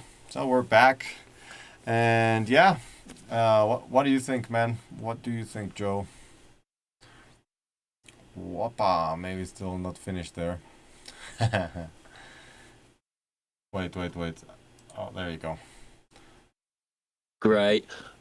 Yeah, I mean, again, it's really, I really liked it. There's a lot of really high quality stuff going on in there, and again, just a lot of experience. I mean, I guess maybe don't maybe one doesn't come to a kind of production thing like this without actually having quite a lot of experience and putting yourself out there, and so yeah, it's really kind of high quality. There's no intro, which is not a problem, actually. Not every track needs to have a ridiculously expansive and overindulgent introduction. And lots of other genres of music will just start with the kick drum or the break beat or whatever. So actually, you don't need to have that big intro every time. And I quite liked the kind of swiftness with which it came in. And the kick and bass sounded nice, man. Slightly different style of bass to maybe the kind of it's the same pattern as we were all using, of course, but it's a little bit more kind of tucked in. It sounds a bit more like a kind of a brain cell bass rather than the kind of really open kind of mind spin type of basses. And yeah, there's a lot of cool stuff. I've got a few more comments, but Patricio, what do you reckon, man? Yeah, definitely. It has good flow. The track kind of feels a little bit like it could have some synths could have some companions, around I think around minute 5 kind of thing. Like that's like when one of the synths kind of feels a little bit like it could have a friend there that is like filling up the gaps. But in general, I think yeah, like the kick and bass are pretty good. There is a region on the low mids that I would maybe tuck a little bit down, like just EQ down with a little bell or something, like not too thin, but just to shape up a little bit the place. But it's pretty good and full and has like good substance. The In general the balance is okay, but I think for example the snare is way too high. Like the snare is hitting like a hi-hat.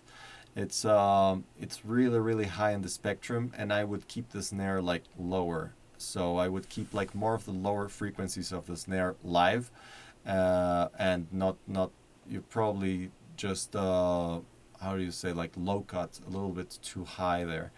Also, I can feel kind of the same with the percussions in general with the hi-hats. The hi-hats are a little bit too high and too bright, and there's like not so much like low mids, or like at least like it's only high end basically that I can hear there.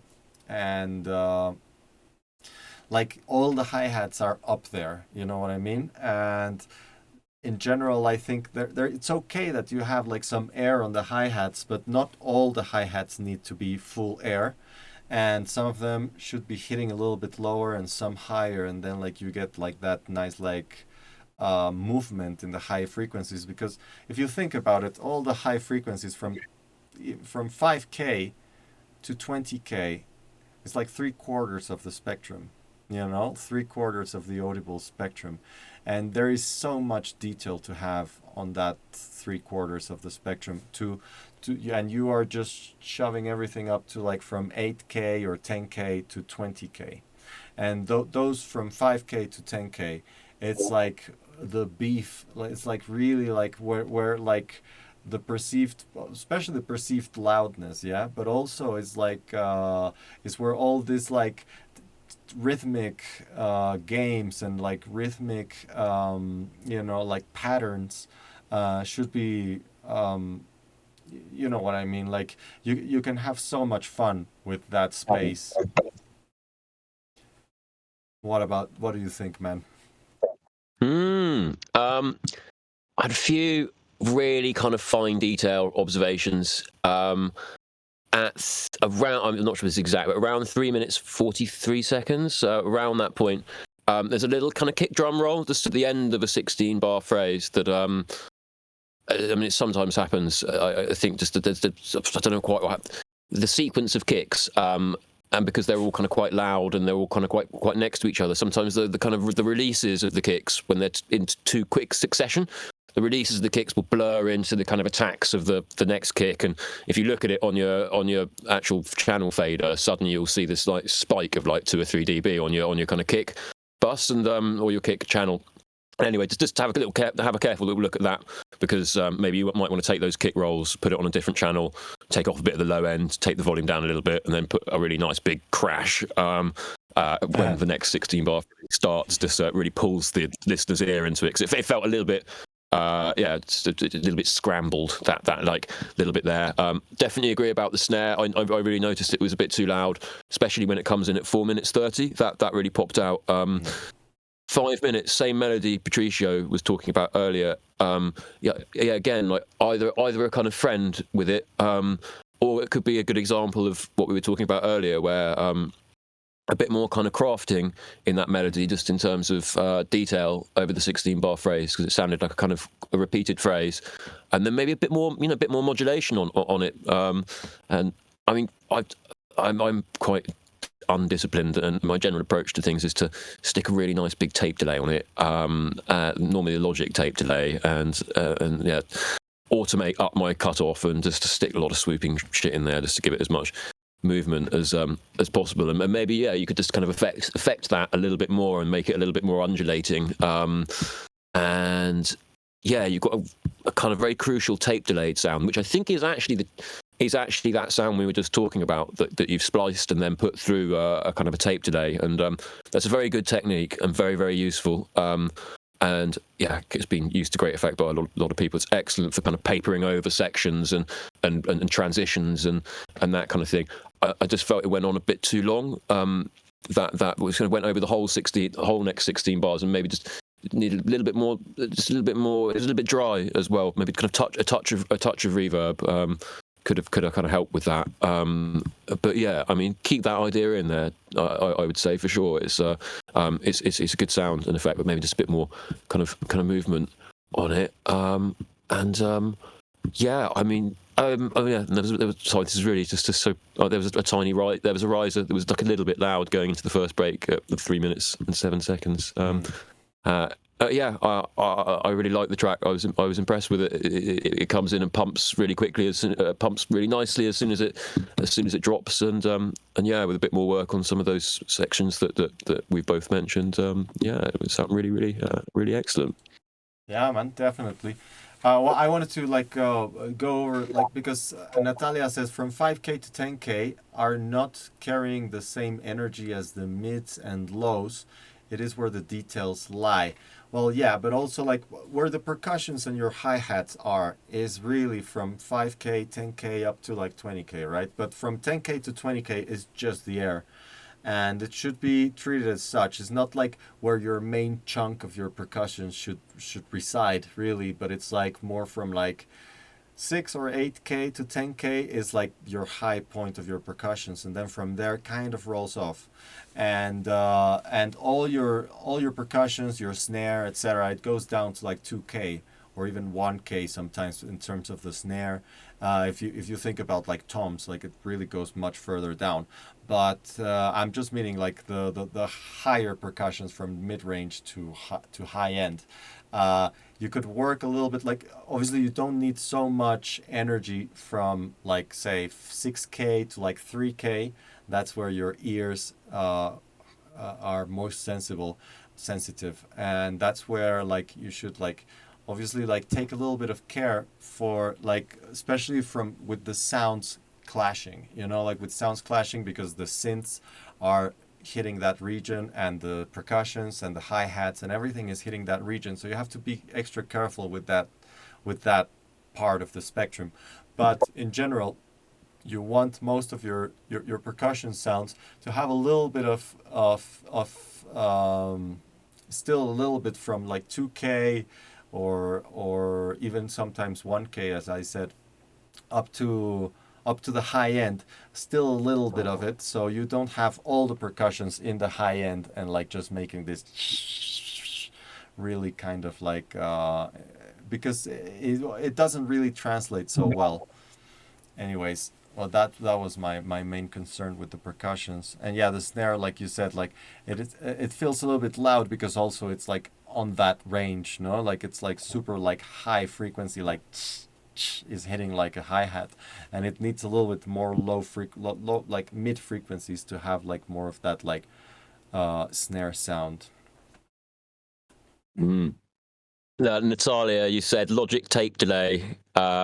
Well, I mean, very specifically with that logic tape delay, if you do use Logic, there is a preset on there called the Ultra Dub delay preset, and if you turn down all the wacky LFO stuff that they've got on there, yeah, turn all that off, and then the main parameters you're fiddling with is you know it's feedback and wetness. But then if you adjust the rhythm kind of bit as well, I mean, whether it's in kind of like eighths or fourths, yeah. Anyway, fiddling around with those rhythmic kind of like things will give you like some really excellent results for filling the acoustic space. I mean, I use it on most sounds, man. I really do. And then for the sounds that I really want to store, if I had an expensive Eventide bit of outboard, I would be sending it to that, but I don't. So instead, I mean, the easy Eventide sound fix is the Valhalla Shimmer like preset 1 or something like that. I think it's that. I don't know. I mean, that's your kind of go-to. Like, well, I don't know, everyone's got that plug, haven't they? It's very well cracked. So the combination of the Logic tape today on the Ultra Dub setting with all the LFO stuff turned off, shoved through the Valhalla Shimmer, amazing. And Eventide does not make any difference. It does. I mean, I find it does. I mean, I've got this little box here, the Eventide H9 Max, and so sometimes I send stuff out of the computer on the send and return, out the sound card and the send and return. Can you record it back in? Can you show it again? I'm gonna put you in full screen so they can see it. It's this thing. It's essentially a guitar pedal. Okay, cool, nice.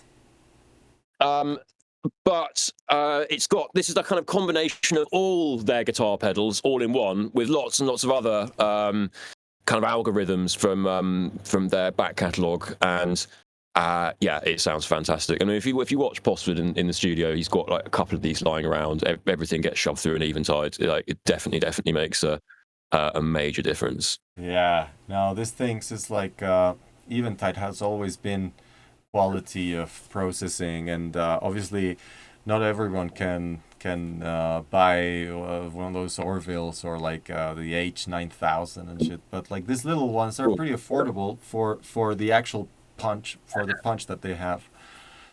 400 quid, I think about that, second hands. Yeah, it was a good buy in the that's what I put my electric violin through as well. Oh wow. And you know, you put anything your heart desires through it, really, as long as it's got, you know. As long as you can microphone it, yeah, if you can amplify, if you can amplify it, you can put it through it. Definitely. So yeah, man, I wanted to ask you one last question before we go, and like obviously you have a pair of super good monitors, and so what made you pick PSI rather than like any other one of the brands that we have and like all the monitor speakers in the world? It boiled down to three choices in the end. There was the ATC, I think I can't remember what they were, SC1000s or something like that, which are absolutely giant 12-inch kind of cone things that came with power amps and stuff. And I was maybe going to buy those from the very nice chap that did my studio, Grant. And then those would have been a really good deal. Or it was kind of the Barefoots, and the kind of large, was it the MM27s, the ones with the kind of dual bass drivers in them, or the PSIs. And in the end, what my kind of decision was that the ATCs they were beautiful speakers, but fundamentally quite old. And I wanted some newer tech. And then I love the Barefoots, and I love listening to music on them and mixing on them when I'm around at Tristan's house, and yeah, he uses them to fantastic effect. And the kind of the deep, I think if I was only ever going to work on dance music, I probably would have got the Barefoots. But there was something about the PSIs, about the way they sounded. That's what Dixter uses, and so I've used them in his studio before, and the kind of the sound stage aspect of them, because I've got very big space up here, and yeah, so the speakers are very, very far spaced apart, and I love listening to pop music because it's so incredibly engineered, you know, and you know, a lot of 90s pop music as well, because it's big nostalgia value, and kind of hip hop and drum and bass and classical and opera and all these other styles, and so it's just so incredibly pleasurable to listen to that style of music on these speakers in this kind of soundstage environment. And so, yeah, in the end, I felt that like long term, it was the PSIs that suited what I wanted out of them the most. Although, you know, I do go to other studios and use the Barefoots, so I'm a bit like, I wish I had both. Yeah. Yeah, well, that's it. Like since I got my Barefoots, I'm really happy with my choice. Obviously, because it's because I make dance music and like electronic music, like bass heavy stuff. That little bass extension that they have is really good.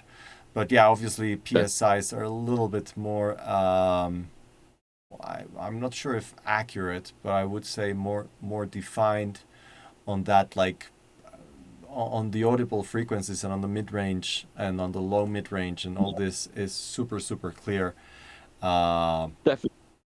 Yeah. Yeah, like the new models of ATCs are like ridiculously accurate, but also it's like just generally is not so exciting to work on those kind of super flat things that like at some point I think it's more exciting to have a little bit of bass and a little bit of like what it will sound like, and that's why I went for Barefoots. But yeah, it's a bit of that hi-fi aspect. I mean, because this is, you know, it's a very different experience listening to dance music in any kind of hi-fi environment, and you've got to have a bit of that flavour in what you're monitoring to kind of know what it's going to sound like. I don't know. It's exactly what you're saying. Yeah. Anyway. No, it's definitely. So, well, Natalia is asking us if we can play her remix of an oud track that she's doing, or she did. So, are you up for it, or you're already like on the last straw? Why not? Why not? Let's do it. Okay, we're gonna use it as our exit track. It's the exit maneuver. Did you got the link? Yeah, is it right at the bottom Dropbox? Yeah. So yeah, I'll just download it. Cool. It's downloading here too. I hope the internet is stable enough to do this. Cool. Actually, like talking about, I've been using talking about stable because I've been teaching this guy that is using Reason, and well, you know, like figuring it out. It really, I didn't like it at first, but Reason. Have you used the latest Reason? I've never used Reason ever. Never. No, I've not. Yeah, it's really fun. I mean, it's a little bit frustrating because some stuff is like, oh, why is this not here? And it's in every other sequencer. But at the same time, having the wires behind and doing all this crazy routing in the back, it's super fun.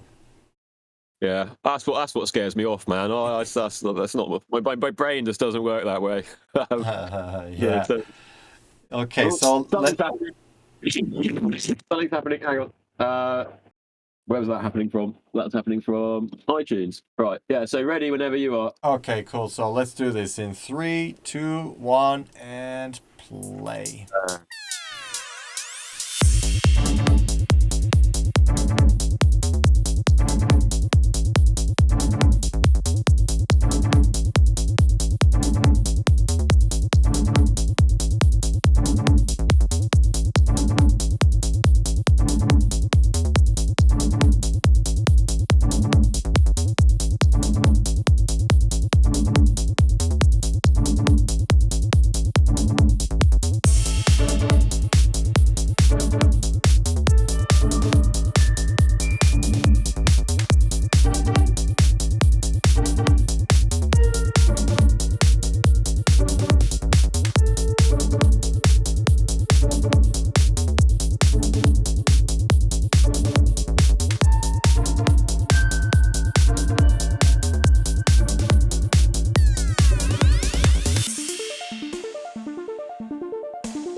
Cool. So we are back, and Joe is still listening to his stuff. So we'll give him a moment. Um, I was slightly out of sync there. Yeah, no worries. Let me send you. Okay, cool. Okay, Oh, cool. I enjoyed listening to that. Cool. So no, I wasn't moving anything. I wasn't moving anything from anything. What do you mean? Stop moving the track, Natalia. So what do you think, Joe? I enjoyed listening to it. It was really nice. I don't think I could really fault the kick and bass in any way. Really, it's really clean and really nice, nutty techno kick that sits in the space really nice. The drums sound good. I didn't think anything was too loud or too quiet in the drums at all. I had a couple of quite specific observations. The main synth line, which is kind of your main theme, that comes in at 1 minute 4 seconds and then kind of comes back towards the end. It's a really nice synth line. It's very dry. It could be just nice kind of washed in some really thick delay, and obviously don't go wild and make sure you low cut it afterwards and take a bit of the top end just to tuck it in again. But yeah, I just felt just maybe not necessarily. I mean, a combination of some delay and reverb, potentially on some sends, however you like to do it, but just yeah, that could really transform that sound and just flesh it out massively, because it's a very strong sound. And then I just had one bit of kind of overarching observation, which is that I felt that the second half did feel like a kind of repeat of the first half to a certain extent. I didn't feel it kind of, necessarily kind of went, I don't know, didn't develop quite as much as perhaps it could have done. And without wanting to sound too pretentious, the way I've always felt about arrangement is that it should be a little bit like the way sonata form is in classical music. So sonata form is basically exposition, so laying out your themes, your ideas, development. So you are developing those ideas and seeing where they go, and then the recapitulation is the kind of recapitulation of the exposition that you set out, but kind of also like merged and with all the interesting kind of developmental stuff that you've done as well. Just so that final kind of payoff in an arrangement should be kind of like simultaneously like delivering all the power that you've developed throughout the track, but then also kind of linking the listener and your ear back to that initial kind of like exposition of kind of thematic ideas. And that's how you give dance floors like what just any not only dance floors, any listener just that real satisfaction at the end. So yeah, exposition, development, and recapitulation is a very helpful principle to guide your arrangements. That's really nice. Yeah, I'm gonna definitely look at that. It's really really good. Best comment she's heard so far. Yeah, it's really really good. She's very musical as well. Like Natalia, she's like even teaching music in school, so she's very very good. And yeah, what I would say is like in terms of levels, yeah, like there is like for example, you have these vocal glitches that happen in the beginning and then they happen like in the first part and then the second part. They're very quiet. Actually, what I think is like the kick and bass, especially the kick, but like they are a little bit on top of everything in terms of levels. Like I would give the sounds a little bit more space, if you know what I mean. Like, but the sound of the kick and the bass is pretty good. Like it's definitely gelled together as a kick and bass, so it's really nice. As I said before on this track, and you want it to be a feature, but that big snare, that big snare effect that you have, probably that's the one with like tape delay. I would tuck it down a little bit, and yeah, that's all. That's really all I have to for this track because we've been through it, and I think it's nice. But yeah, definitely what Joe said is very very important. It's like I do feel like it could get further in the second section. You know, like after the break, and yeah, like that main theme part like should also probably could have a little bit more like playfulness with the send effects, and some things could, like what I've been doing with send effects is like, okay, you have like this static line, and then you like bring in some reverb, but one reverb, and then you bring in another different reverb, so it kind of feels like it's changing from one room to the other. And then maybe a little bit of delay that like starts it up, and then like just bringing some more soundscapes into one only sound, and that really does a big difference when you're listening to the whole thing. But yeah, other than that, I think it's great. It's good. It's good track. It's nice elements everywhere. Like, if anything, Yeah, really enjoyed it. yeah, I enjoyed it a lot. And I've known it for a while, like because she's been working on it for a while, and she sent me a couple of previews before. Um, but yeah, I think if anything, it's just that. But the vocal glitches is the one thing that really like I could really hear that they were a little bit too quiet. Like they don't really reach. Anywhere near the front line, and they kind of should be out there at least for a little bit, like they're starting like boop, bop, boop, bop, boop, boop, boop, bop, and they're really in the background, and I think they could be a little bit more foreground for them. And yeah, I think generally you could use a little bit more short rooms, like I tend to keep. Yeah, the vocal samples is not the problem, but the level of them. But like I tend to use several reverbs, like room verbs, like really short, and sometimes not so short, but like one really short one or two, different spaces. Like I use convolution, so it's actually an actual space, and then like I put reverb on everything, really, just everything, even a little bit, even when you think it doesn't need it. It will give it like that, like life to the sound, and that really makes a big difference. Well, so yeah, I guess that's it for my notes. Yeah, no, nothing else to add really. But thank you very much for sharing it with us. Yeah, thank you very much, Natalia. And also this, well, okay, we gotta go. I have some stuff that I really have to go and check out now. I have workers out there and like things happening up here and like, wow, so many things. But thank you. Dinner and feed a cat. Thank you so much, Joe, for joining us. This has been really productive and very mind-opening thing for at least for me, and I hope for everyone joining us.